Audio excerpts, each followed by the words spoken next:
Reçois de moi le parfum qui t'est dû, la beauté de ton nom, oh, mon âme est perdue. Je veux n'être qu'à toi.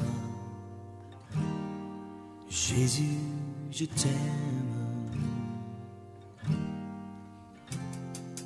Reçois du peu que je trouve à donner, tout l'amour que mes yeux n'ont pas su te montrer.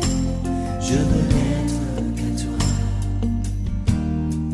Jésus, je t'aime. Rien n'est plus beau que ton nom. Rien n'est plus saint que le sang du pardon. Je veux n'être qu'à toi. Bien-aimés en Christ, chers internautes, c'est au nom du Seigneur Jésus que nous vous saluons.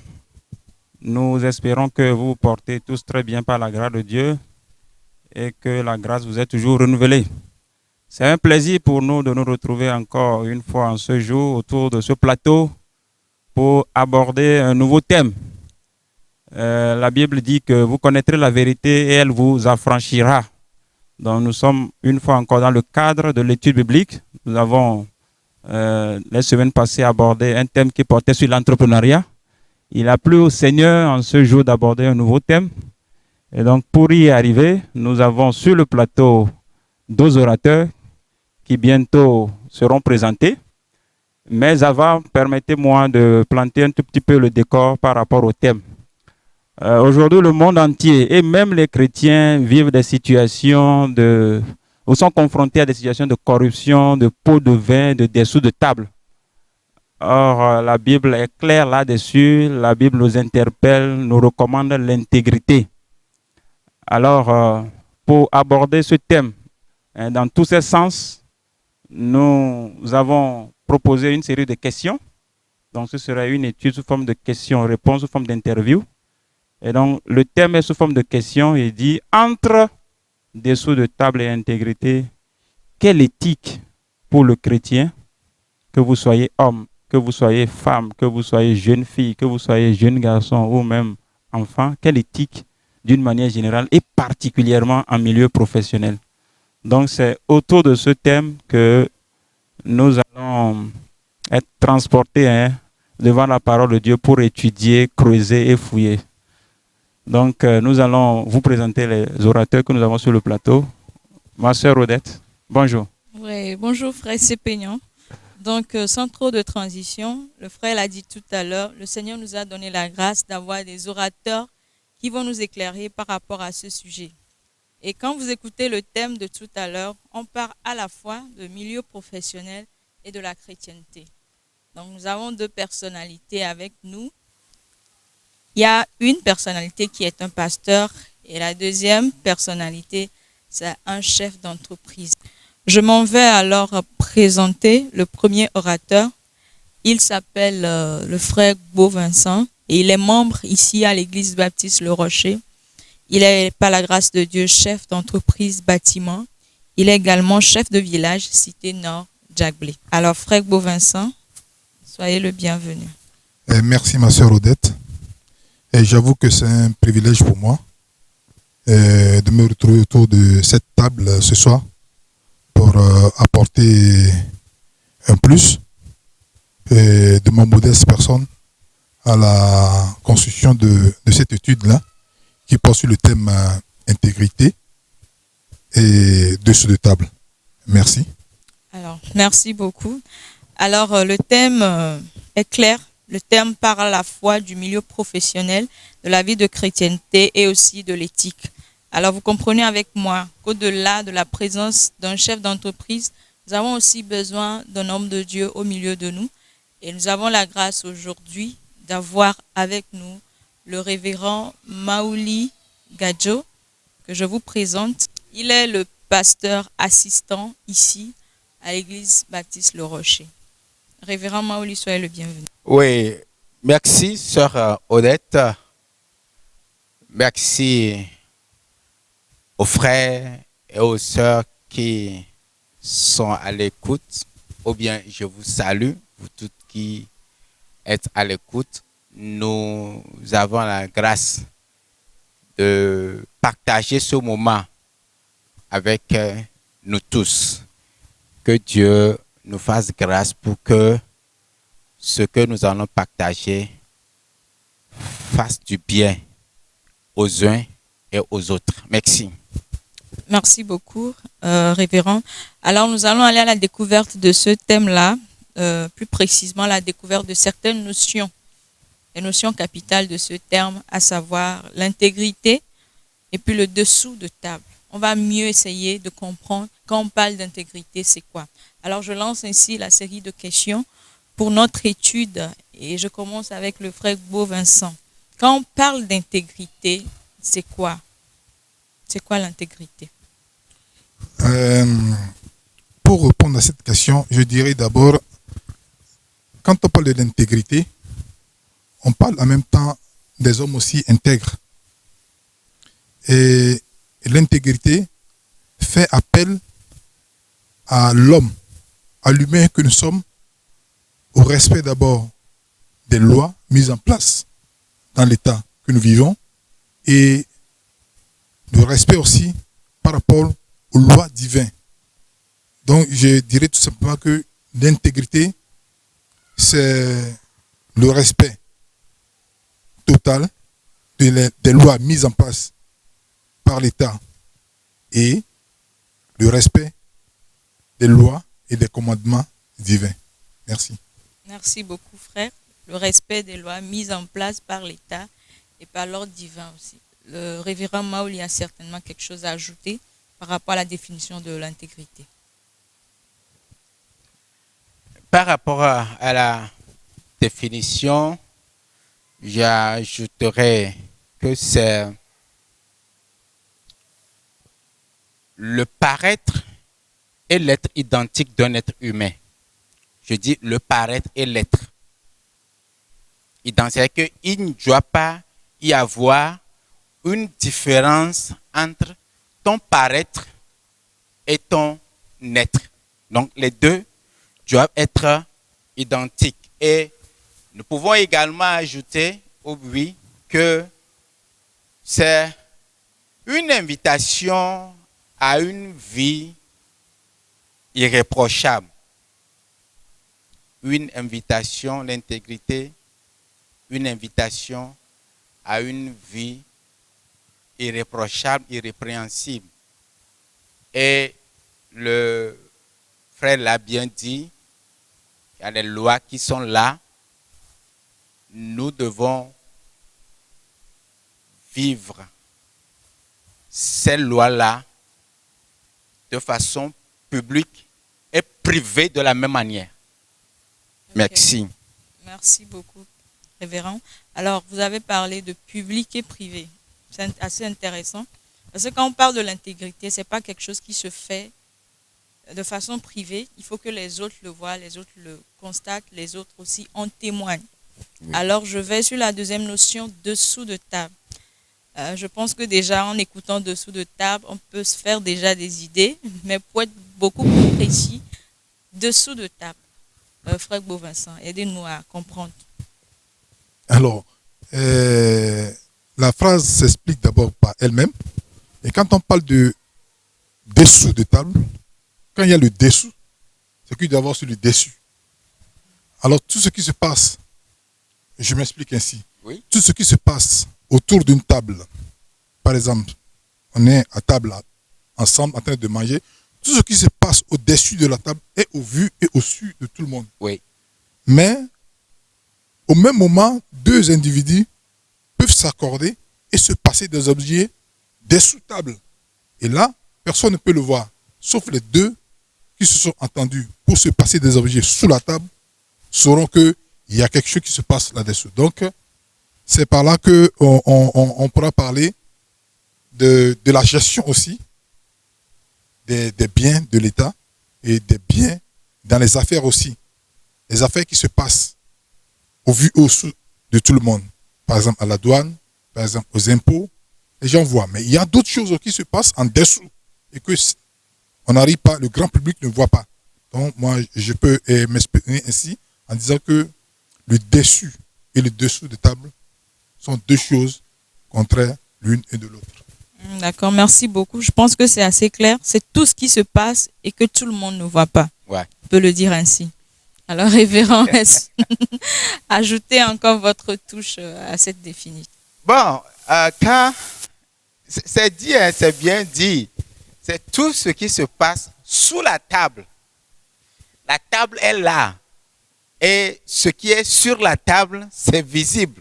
Et tout le monde sait ce qui se passe sur la table. Mais quand on va sous la table, c'est seulement certaines personnes qui peuvent voir ce qui se passe sous cette table. Et là, on ne donne pas l'opportunité à tout le monde de voir le dessous là. Et le dessous là, c'est l'obscurité. Le dessous là, c'est tout ce qui ne doit pas paraître à la lumière. Et quand c'est dans l'obscurité là, cela veut dire que ce n'est pas bien. Donc moi, je dirais, j'ai écrit ici, ce sont les actes que nous posons de façon illégale pour gagner la faveur d'autrui ou pour tricher le commun des mortels. Oui. Tous les actes que nous posons de façon illégale pour gagner la faveur d'autrui. Ou tout simplement, c'est les actes que nous posons qui trichent le commun des mortels. Voilà ce que je peux dire par rapport à la question de dessous de table. Merci beaucoup à nos chers orateurs qui viennent de nous aider à comprendre un peu plus les deux mots, les deux concepts, les deux notions clés hein, qui sont contenues dans le thème qui nous réunit ce soir. Alors, j'ai retenu quelque chose, c'est que quand on parle de dessous de table, ce qui doit nous venir à l'esprit, c'est qu'il y a une question d'illégalité qui est là-dedans, c'est qu'il y a le noir qui est dedans, il y a quelque chose de caché qu'on ne voudrait pas que le grand public sache ou voit. Alors, ça m'amène à poser une deuxième question, c'est de savoir, sous cette table-là, le pasteur là a donné un élément, il a parlé des actes. Sous cette table-là, qu'est-ce que les gens se passent ou peuvent se passer sous la table? Est-ce qu'on peut les citer de façon beaucoup plus explicite? Et je m'en vais même à étendre un tout petit peu la question. Comment est-ce que cette situation, ce problème, je dirais même ce fléau, cette gangrène de dessous de sable, comment est-ce que ça se manifeste? Dans quel domaine on peut retrouver cela? Est-ce que c'est des situations auxquelles le chrétien est confronté? Voilà un peu la question que je pose d'abord au révérend. On va les prendre une élément par élément. Quand on pose la question, qu'est-ce qui est dedans? Qu'est-ce qu'on met dedans?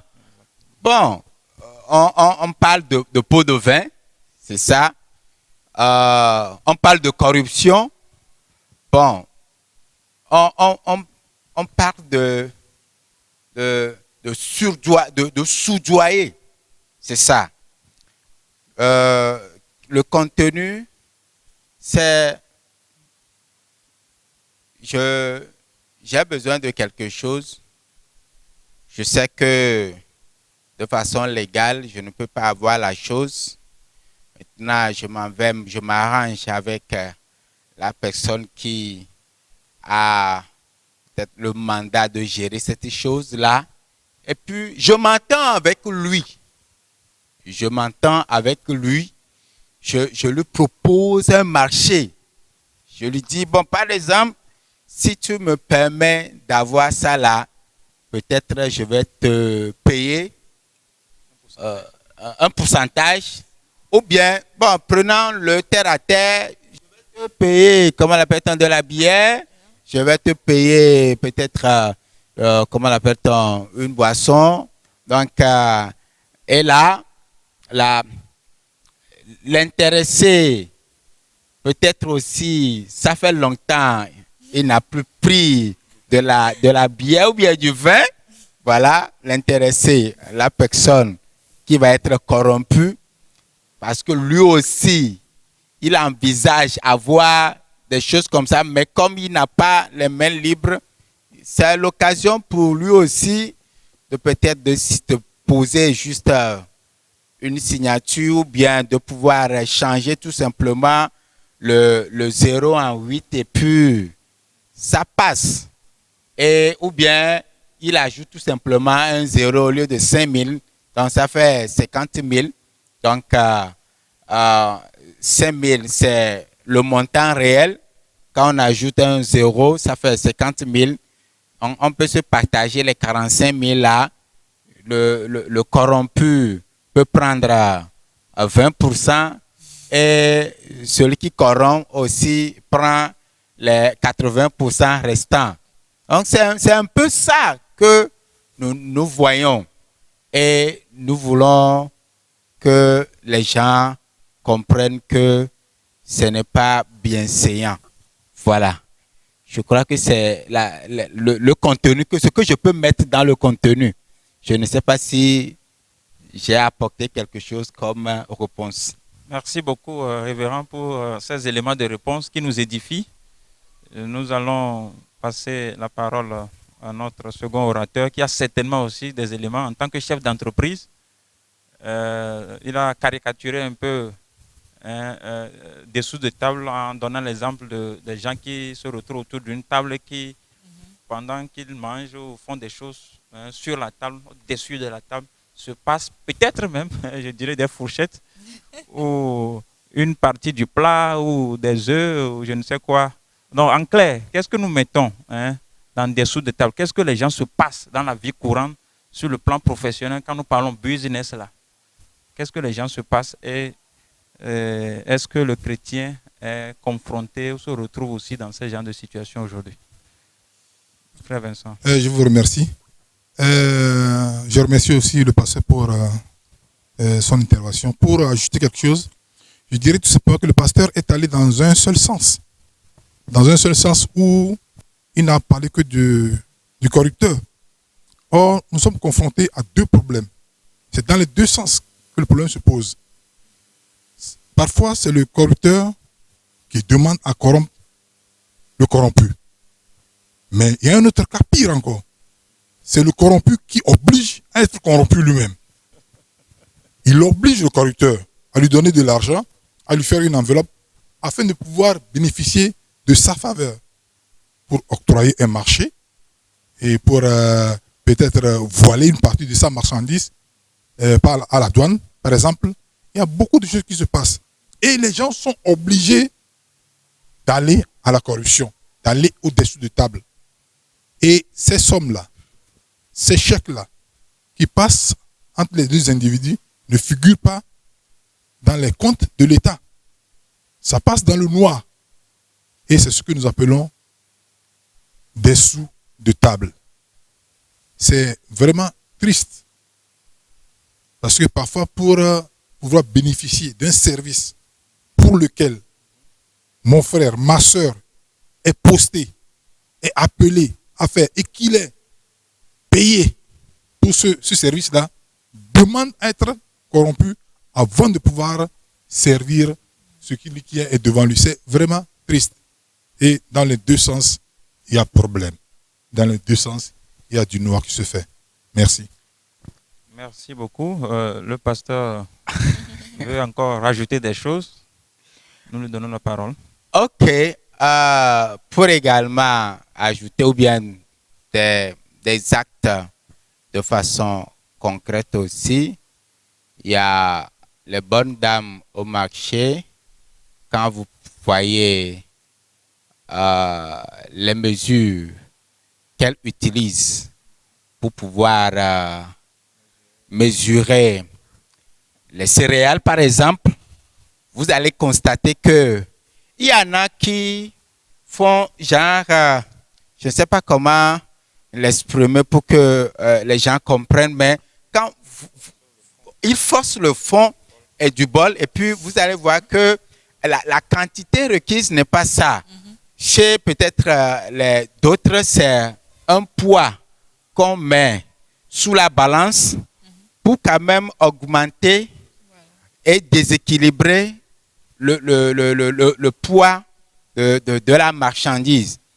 C'est des choses que nous voyons. Vous allez, pour aller acheter, le frère Vincent l'a dit, vous demandez à la personne de faire la facture à telle enseigne que vous avez acheté la chose à 5 000, ou bien la chose se vend à 5 000, vous demandez à ce que la facture soit faite pour que on a l'impression que vous avez payé la chose à 6 000. Donc, la facture est augmentée. La facture est... C'est ça qu'on appelle du blond, non? Non, je ne sais pas trop. La facture est augmentée. Et quand vous allez dire que non, ce n'est pas bien ça, il va te dire que bon, c'est ce que je mange, c'est pour moi, ça c'est mon pourboire. Donc, les pourboires que nous réclamons, avant de pouvoir effectuer un service, d'ailleurs pour lequel tu es déjà payé, parce que tu es engagé pour ce service-là. Maintenant, quand quelqu'un vient pour que tu puisses lui rendre ce service-là, et puis tu lui demandes un pourboire avant de faire le service-là, ça là c'est dessous de table et ce sont des choses qui n'encouragent pas. Vous allez avoir des gens, ils ont des difficultés à faire des papiers dans certains services.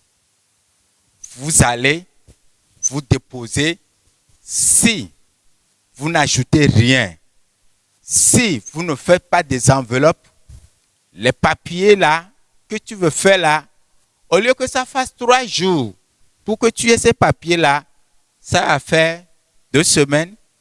Des fois, quand tu viens là, on va te dire, on ne sait pas où se trouve ton dossier. On l'a casé quelque part. Ce sont des comportements qui ne sont pas à encourager, qui ne sont pas à vivre. Les chrétiens aussi sont également confrontés à ce problème. Je vais bientôt lui donner la parole. Quand je dis que les chrétiens sont confrontés, tu es chrétien, tu veux aller faire un dossier. Ils vont te dire que quand il n'y a pas un dessous de table là, le dossier ne va pas être accepté, le dossier ne va pas passer. Tu es chrétien, tu vas faire comment? Et malheureusement, ça c'est déplorable, il y a des chrétiens qui sont dans les services ou bien qui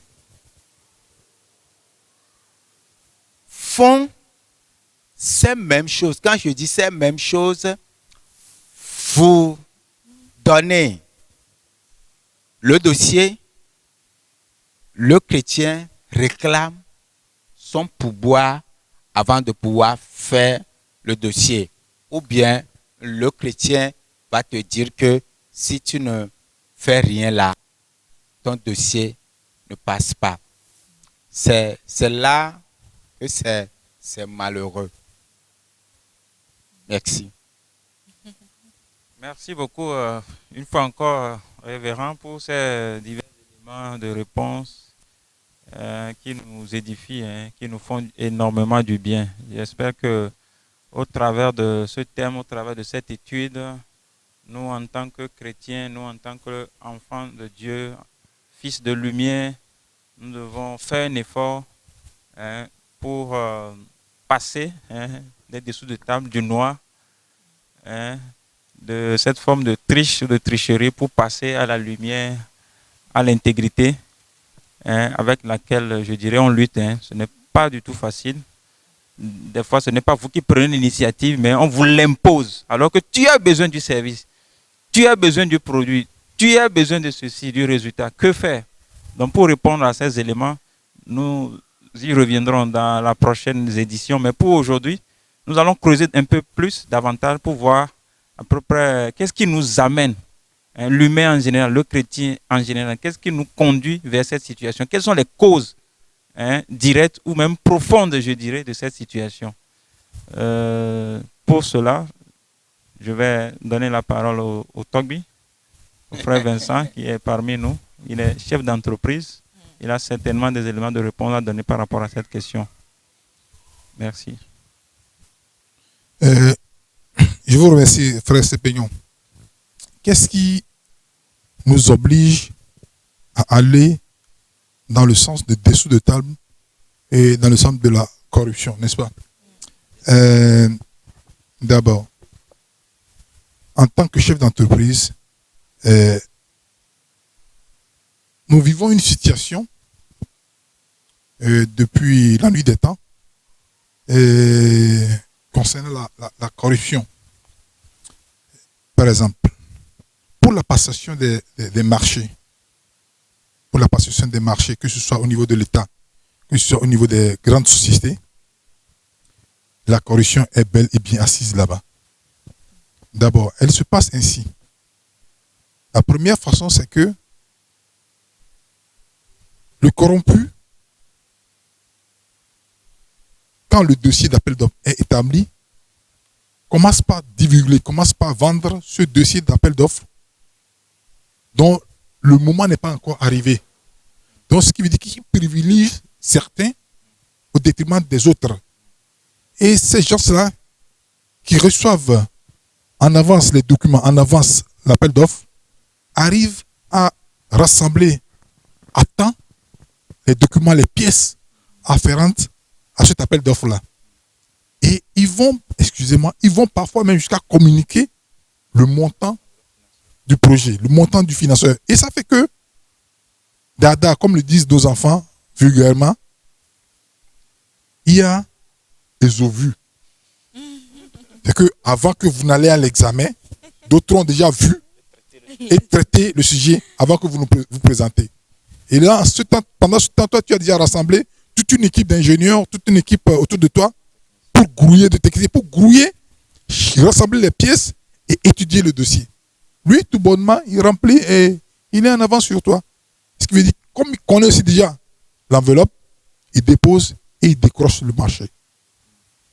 Et quand vous autres, vous venez, d'autres, ils se battent jusqu'à ce qu'ils n'arrivent même pas à arriver à temps.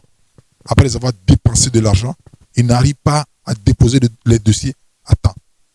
Et quand on fait le dépouillement, c'est notre bonhomme qui a eu la chance d'avoir comme copain, d'avoir comme ami le corrompu, c'est lui qui gagne le marché. Et malheureusement, dans ce groupe-là se retrouvent aussi parfois des frères chrétiens. Alors, la question est qu'est-ce qui nous pousse exactement à ce acte-là?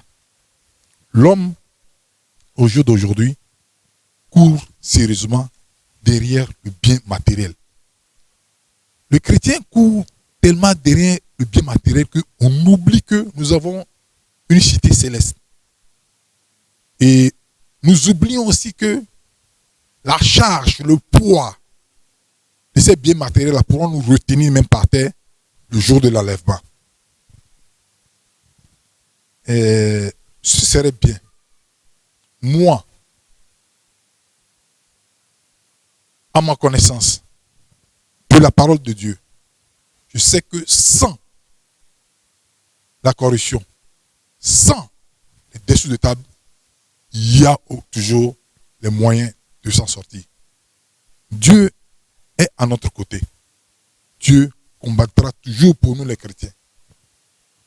Surtout le côté où nous devons plus rapidement arrêter, c'est d'être du côté des corrompus. Exiger de la corruption, exiger des gens de l'argent. Nous, chrétiens, nous devons arrêter le plus tôt que possible cela. Cela sous-entend que quand tu es dans un service et que des gens ont demandé de ton intervention, interviens, fais-le, et partant de là, si après le service rendu, la personne te faisait un cadeau, comme on est bien habitué à le faire, c'est bien. Mais que d'obliger les gens à recevoir de l'argent d'eux avant de leur rendre service, chers frères et sœurs en Christ, arrêtons, je vous en prie. Le Seigneur n'est pas du tout content de nous en faisant de telles choses. Je vous remercie. Merci beaucoup. Toby, vous avez répondu à la question en donnant en même temps quelques conseils. Nous allons y revenir, mais pour aujourd'hui, nous tendons vers la fin, mais le révérend aussi certainement les éléments de répondre. Nous lui donnons la parole.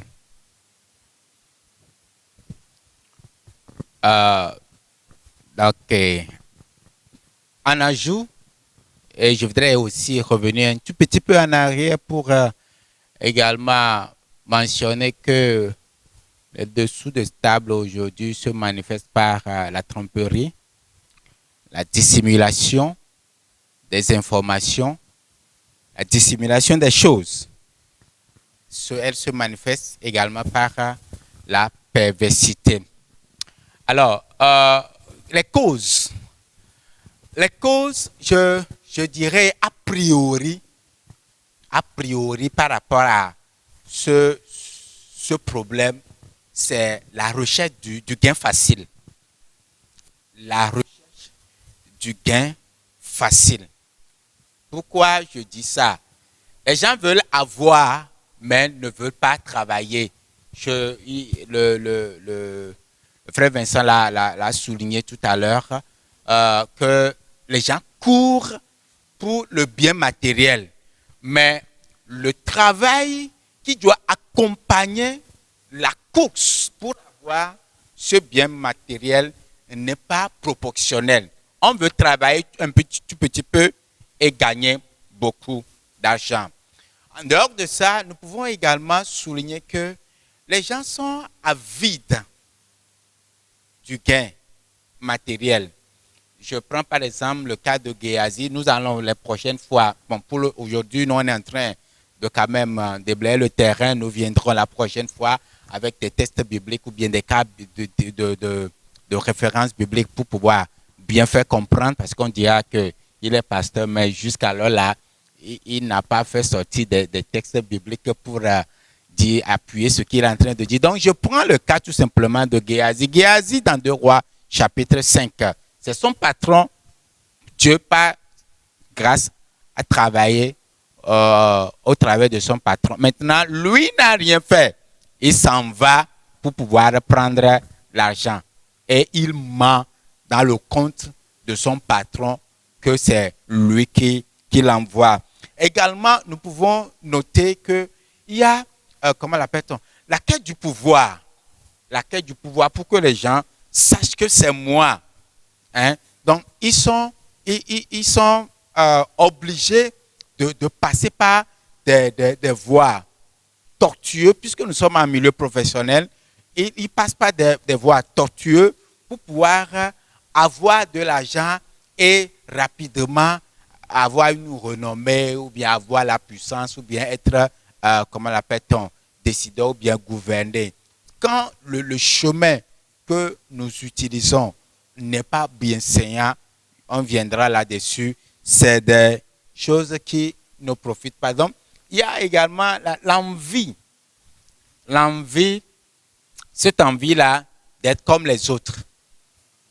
L'envie d'être comme les autres, là, on jalouse les personnes. Quand je dis par exemple envie, peut-être ton salaire, c'est 25, bon, je prends 35 000, c'est le SMIC. Je crois que c'est ça, non? Oui. Le salaire, le SMIC togolais, c'est 35 000. Donc, toi, tu as tes 35 000 francs par mois. Maintenant, il y a un qui est à côté de toi qui peut-être arrive à avoir 60 000. Donc, tu veux également avoir les 60 000, mais ce qu'il fait, le travail qu'il fait, le niveau, sa capacité de pouvoir, la capacité qu'il déploie de façon légale pour avoir les 60 000, tu n'as pas ça. Mais tu veux vivre comme lui. Tu veux avoir les 60 000. Or, tu n'as pas ce niveau-là. Et c'est ça qui également pousse les gens à être corrompus ou bien à corrompre les gens. Donc, je m'arrête là-bas. On reviendra les prochaines fois quand même pour pouvoir ajouter d'autres choses. D'accord. Merci beaucoup, révérend. Hmm? C'est pas fini. Oui. Ok, oui. Et comme le pasteur vient de le dire, les gens diront, ah, ils parlent et ils n'appuient pas leur intervention par des versets bibliques. J'aimerais attirer l'attention de nous tous sur ce verset-là. Et moi-même, c'est en préparant l'étude que je suis tombé là-dessus. Il dit, on lit 1 Timothée chapitre 6, le verset 9, juste le verset 9. Il dit, mais ceux qui veulent s'enrichir tombent dans la tentation, dans le piège et dans beaucoup de désirs insensés et pernicieux qui plongent les hommes dans la ruine et la perdition.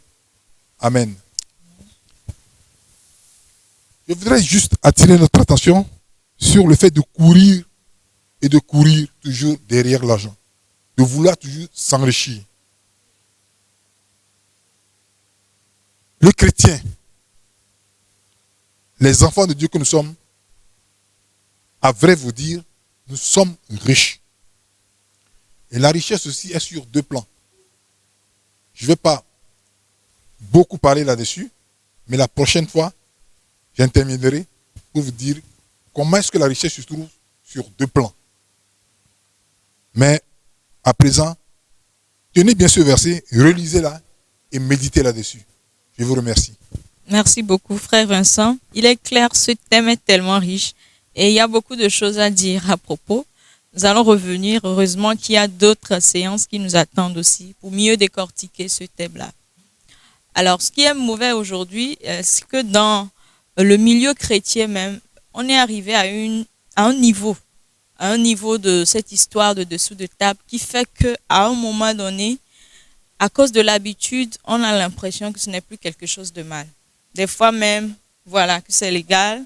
Voilà. Des fois même, on dit, oh, derrière, c'est juste pour encourager la personne à vite faire le travail. Alors qu'on sait très bien que ce n'est pas pour encourager la personne, mais c'est plutôt pour pousser la personne à faire quelque chose qu'elle n'est pas autorisée à faire en temps normal. Alors, on va s'arrêter ici. On va vous revenir la semaine prochaine, le frère Sépignon et moi, pour pouvoir évoluer sur ce thème-là. Alors, nous disons merci au révérend Maoli Gadjo pour sa présence au milieu de nous. Merci. Nous disons merci à Togbigbo Vincent pour sa présence également. Que le Seigneur vous bénisse abondamment. Amen, amen. Merci, ma soeur. D'accord. Nous disons aussi merci de nous avoir suivis. Merci à tous les membres de l'Église baptiste Le Rocher, à tous les diacres, à tous nos pasteurs.